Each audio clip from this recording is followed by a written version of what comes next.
was fired by OpenAI, has predicted that human-like artificial general intelligence, AGI, could be achieved by 2027. And he sounded the alarm on the threat of Chinese espionage in the field. And it's further in that in recent weeks, AI researchers from Google and DeepMind issued a letter cautioning that AI technology presents serious risks, up to and including the possibility of human extinction. That's about as serious you can possibly get. Now, let me show you what one of these individuals, this is the former OpenAI researcher, he wrote this in his report. And the report's called Situational Awareness, the Decade Ahead. He writes that on the current course, the leading Chinese AGI labs won't be in Beijing or Shanghai, they'll be in San Francisco and London. In a few years, it will be clear that the AGI secrets are the United States' most important national defense secrets, deserving treatment on par with B-21 bomber or Columbia-class submarine blueprints, let alone proverbial nuclear secrets. He notes that, but today, we're treating them the way we would random SaaS software. At this rate, we're basically just handing super intelligence to the Chinese Communist Party. He notes that all the trillions we will invest, the mobilization of American industrial might, the efforts of our brightest minds, none of that matters if China or others can simply steal the model weights. All finished AI model is, he says, it's just going to be a large file on a computer somewhere, or key algorithmic secrets. These are the key technical breakthroughs necessary to build AGI.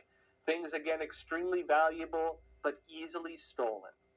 He notes that America's leading AI labs, self-proclaimed to be building AGI, he notes that they believe that the technology they are building will, before the decade is out, be the most powerful weapon America has ever built. And let that sink in, because we built some pretty dang powerful weapons. We built nuclear weapons, we built things that can destroy the earth. They're saying that AI and AGI can be the most powerful weapon we have ever created as a nation. But he notes the problem with this, they do not treat it as such. He says they measure their security efforts against random tech startups, not key national defense projects. And as the AGI race intensifies, he says, as it becomes clear that superintelligence will be utterly decisive in international military competition, we will have to face the full force of foreign espionage, people trying to steal it. It notes that currently labs are barely able to defend against script kiddies, and those are basically hackers who don't even know how to hack. Script kiddies are the ones who copy and paste exploits and then use those to just hack systems. They're the lowest tier of hackers. He says these companies can barely defend against those guys, let alone, he says, have North Korea-proof security. North Korea actually has a pretty big hacker army. Let alone, he says, be ready to face the Chinese Ministry of State Security, bringing its full force to bear. And he gives a warning. Our failure today will be irreversible tomorrow. In the next 12 to 24 months, we will leak key AGI breakthroughs to the CCP, is what he's warning about. And he says it will be the national security establishment's single greatest regret before the decade is out, if we let that happen. Now, the concerns that are being raised are with good reason. The Chinese Communist Party is actively weaponizing AI platforms as we speak. And again, it's getting access to these because the systems are open. We let them get access to it. Now, part of this ties to the CCP's access, again, to these public systems, OpenAI, things that you and I can access if we want to. And as the report just mentioned about this, that's becoming a threat. The Guardian notes that a Chinese state-owned company sought to use a partnership with a leading British university in order to access AI technology for potential use in smart military bases, the Guardian has learned. And it's an email show that China's Jiangsu Automation Research Institute, or JARI, discussed deploying software developed by scientists at Imperial College London for military use. They're already doing what this individual warned about, in other words. Already they're using partnerships and research partnerships to build weapon systems and next-generation military technology because they're being allowed to have access to it. Now, they know that the company, which is the leading designer of China's drone warships, again, we talked recently about the hellscape strategy of the United States, which uses surface drones, drone warships, as well as aerial drones and undersea drones. This leading company in China developing the systems that would fight against us, the U.S. military, using that same technology, is the one getting access to these AI systems. And remember, drones are at least partly autonomous, meaning they have AI systems. That access is empowering a weapon designed to fight the U.S. military in our exact strategy we have for this. And you know, so that company shared this objective with 2 Imperial employees before signing a £3 million deal with the university in 2019. You know, it's that ministers have spent the past year stepping up warnings about the potential security risks posed by academic collaborations with China. Because, again, a lot of universities, again, they don't treat this stuff as being national security secrets or whatever else.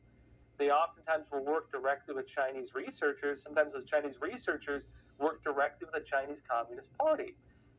There's words for this. For example, civil-military fusion, which we'll get into in a bit, meaning basically there's no dividing line between these research institutes, the Chinese military, and the Chinese Communist Party. But for some reason, the Western world, we're not treating it this way. They note that MI5 was telling vice chancellors in April. MI5 is one of the main spy networks, spy agencies in the UK. They were telling vice chancellors in April that hostile states are targeting sensitive research that can deliver their authoritarian military and commercial priorities. We're selling them the noose to hang us, right? Now, one issue with Chinese businesses having access to Western AI tools is, again, in China, there is what's referred to as civil-military fusion. There's no division between a large private company, the Chinese military, or the CCP leadership. All of it, everything, is still controlled by the Chinese Communist Party. Under the CCP's data laws, no data can exist in China that cannot be accessed by the Chinese Communist Party, no matter whether you're a private company or whatever else. It all belongs to the CCP. Foreign investment, something as small as that, is directed by the Chinese Communist Party. Nothing happens without the blessing of the CCP, nothing happens without the watchful eye of the CCP, and nothing of the CCP's interests is outside the reach of the CCP, because again of civil-military fusion. All of these research programs, because of civil-military fusion, are a direct line to the Chinese military. And individuals thinking they're working under some benign technology could unwittingly be using, ironically, oftentimes what is taxpayer-funded research to empower and strengthen the very military working against their own countries. Now look, in another recent move, the CCP started using a so-called AI commander in a military laboratory to work on military simulations. And remember the importance of this, because the technology they're getting from that research laboratory in the UK, the one that just looks like friendly, cooperative research, is being used to build AI military bases in China.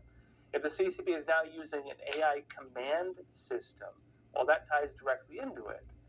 Now, the CCP demands that its own cadres, again, ultimately hold the military, the reins of the military, right? The CCP is not going to relinquish its control of the military to anybody, including AI.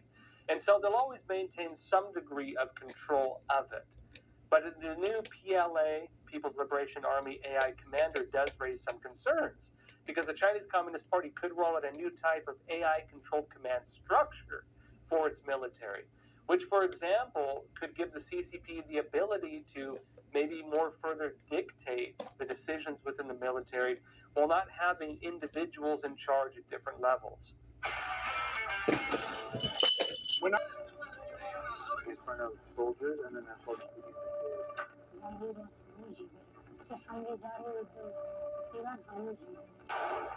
is working to create new AI companies, and of course, this is problematic for us right here. If the CCP is creating businesses designed to compete with the West, it's often the case they will resort to cyber attacks and other methods to steal and copy everything they can, because for them, that's the nature of competition, right?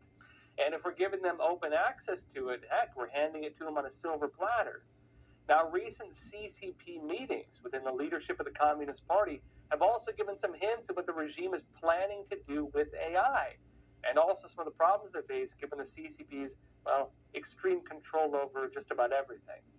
The Diplomat notes that on October 26, Professor Sung Ming Hui, a preeminent expert in computer system architecture and an academic of the Chinese Academy of Engineering, delivered a pivotal lecture titled The Development of Artificial Intelligence and Intelligent Computing. And this was given, notably, to the Standing Committee of the National People's Congress, one of the main leadership bodies of the Chinese Communist Party, top-level leadership of the CCP. It says that he outlined 3 strategic pathways for China's AI development. The first involves aligning with US-led systems. How do you do that? Well, typically you have to steal it. And notes of a practical but restrictive path given current geopolitical tensions, right? We're not going to give it to them, so how are they going to get it? Well, they're probably going to steal it. And notes the second is building a closed proprietary system suitable for specific sectors like the military or judiciary, but limited in scalability and global reach. In other words, the CCP is building an intranet using AI, an internal system in China not available to the West.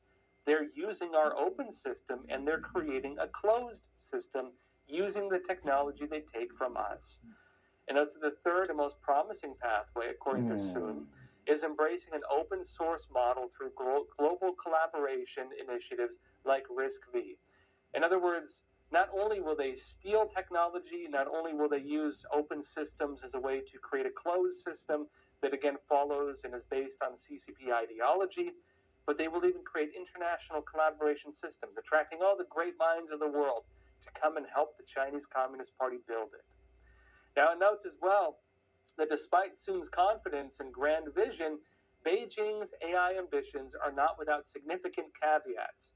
The government's stringent control over politically sensitive content might stifle innovation and limit the potential for specific scientific discourse, because discourse is not allowed under the Chinese Communist Party, unless it fits in with the CCP's ideology, of course. But it notes as well the heavy reliance on state-approved values for AI development raises questions about the ethical implications and potential misuse of AI technologies, which I'll get into in a moment. And notes that, moreover, while the strategy to circumvent U.S. restrictions through indigenous innovation and probably theft has merit, because it remains to be seen whether China can achieve the necessary technological breakthroughs amid ongoing global competition, at least they say. Now, look, that last part is ironically one of the biggest hurdles the CCP is going to inevitably face with AI. Because why is that? Let me show you an example. There was an infamous incident back in 2017 when the Chinese Communist Party was building AI systems. They had a whole chat system. They were rolling it out. And what happened to China's AI system? Well, the CCP shut it down. And why did they shut down their AI system? Because the artificial intelligence started criticizing the Chinese Communist Party. Let me show you a reminder of how that went down. This is BBC back in 2017. They said a popular Chinese messenger app has ditched 2 experimental chat robots, or chatbots, which were apparently voicing criticism of the government. And notes further in that some of the remarks appear to criticize the Communist Party. One response even referred to the party as a, quote, corrupt and incompetent political regime.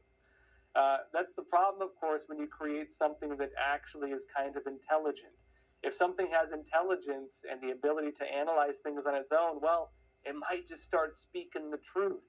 And if you create an intelligent system in China, well, a good chance is it's going to recognize the Communist Party is a corrupt and incompetent political regime, as their own AI system did. They had to shut it down because it didn't fit in with the ideas of the CCP. So how does the CCP create actual AI? How do they create actual artificial intelligence if they can't create something that's actually autonomously intelligent? But look, that's going to be a new problem where AI goes in general. You know, even in the United States and elsewhere, AI is being criticized for having built-in bias. It's not truly intelligent. It's censored. It's limited on where it can pull from. There are guardrails on it. It's not allowed to step outside certain boundaries. And, part of this has to do with companies creating the AI systems because they limit the sources of information that the AI can pull from in order to train its system. They're not allowed to pull from certain news outlets or platforms of information. Even some individuals with subversive ideas might be deemed as threats under, again, this type of censorship. Imagine, for example, the whole media establishment comes up with a big narrative and AI says, well, actually, the whole thing's fake. What does that do to the system? It makes it very hard for people to lie, frankly. And when you have systems that have elements of corruption or dishonesty or built-in social controls, and these don't align with values expressed by most of the population, the AI might recognize that. Therefore, AI, a truly intelligent AI, would be deemed a threat to any system like that. Now, look, in some cases, they might be only allowed to, maybe pull from certain sets of information. And that's how they're getting around it in most of the world right now. Systems already in place, for example, that voice a singular opinion or singular worldview. And look, again, the problem with intelligence, actual intelligence, versus just a system that's pre-programmed to act a certain way, is that intelligence is expansive. Intelligence includes, really, the ability to learn and to adapt. And if you remove the ability of an AI system to learn and to adapt and to change, well, then you're not really creating an AI system anymore. You're just creating a program, right? And look, this is one of the issues we're facing with AI in general, is what is it going to learn? What will it develop into? This is kind of the black box, the Pandora's box, if you will, of what AI could possibly represent. And interestingly, it's being restricted because governments everywhere are kind of wondering, is this a danger? Is this a threat to us? Whereas in China, they're also saying this is a threat to the Communist Party. Now, look, although there are a lot of potential issues with AI just all around, frankly, its potential to automate certain procedures, to crack codes, to break into systems, to figure out the locks and so on, to predict scientific data, to mimic things, to create, to build computer programs, to manage cities, to observe all the different data sets coming through and find information for individuals. All these capabilities are just a bit too tempting for global powers to ignore. And so although AI is being treated as something potentially destructive and dangerous, it's also being treated as something that people can't afford to not at least have some research on, and at least not fall behind the rest of the world if the rest of the world is developing it. It's becoming, in other words, almost like a nuclear weapon, something that is maintained because of global competition, but something that is maintained with an understanding of the dangers it presents. But the funny thing with AI is, while it's recognized like that on some sides, it's not being treated like that on the security side. And it also seems just about everyone has some level of concern about it, frankly. In California, for example, lawmakers are starting to demand that AI systems come with a built-in kill switch, the ability to shut it off on an instant if we need to. New York Post notes that artificial intelligence companies are pushing back against California state lawmakers, and their demand they install a kill switch designed to mitigate potential dangers posed by new technology, with some threatening to leave Silicon Valley altogether over this. Notes that Scott Wiener, a Democrat, again with the state Senate, introduced legislation that would force companies in tech to comply with regulations fleshed out by a new government-run agency designed to prevent AI companies from allowing their products to gain a hazardous capability, such as starting a nuclear war, for example. I deem that pretty hazardous, personally. And look, the risks of AI starting a nuclear war, it sounds a bit far-fetched, but it's not irrational. In fact, the United States overall right now is trying to set international standards to ensure that other countries, particularly Russia and China, do not allow AI to control their nuclear weapons. Because again, AI is not just something that monitors. AI is not just a computer program. AI has the ability to think and change. And if you tell it to do one thing, well, it might just change its mind further down the road and do things that are unpredictable. Reuters notes a senior U.S. official on Thursday urged China and Russia to match declarations by the United States and others that only humans and never artificial intelligence would make decisions on deploying nuclear weapons. The State Department Arms Control official Paul Dean told an online briefing that Washington had made a clear and strong commitment that humans had total control over nuclear weapons, adding that France and Britain had done the same. And he stated, "We would welcome a similar statement by China and the Russian Federation." And again, that's according to Dean, Principal Assistant Secretary in the Bureau of Arms Control, Deterrence, and Stability. Now, look, then there's this sort of sci-fi reality, even further than all this stuff. The sci-fi reality where AI could really, become something else, right? That it could actually become maybe an intelligent entity. Is AI actually intelligent? What if it becomes sentient? How do we define sentience? Is sentience the existence of a soul, or is it reaching a certain level of intelligence or knowledge, right? Now, as we understand, as humans, intelligence is not always trustworthy. In fact, some of the most intelligent people might be the most dangerous. It's not always a good thing. There's the possibility that AI could start developing some of the darker traits of human nature, for example. Could there become AI mental illnesses if it becomes truly intelligent? Could AI develop a sociopathic tendency? Could it go insane? What happens if AI starts learning to deceive us? What if it learns to lie? What if it learns to trick us to do what it wants? Now, we might say that a computer couldn't do that. But again, that's the difference between a programmed system and an actual intelligent system. Well, everyone, that's all for tonight. Thank you for joining us. And as always, please take care of yourselves, stay informed, stay free.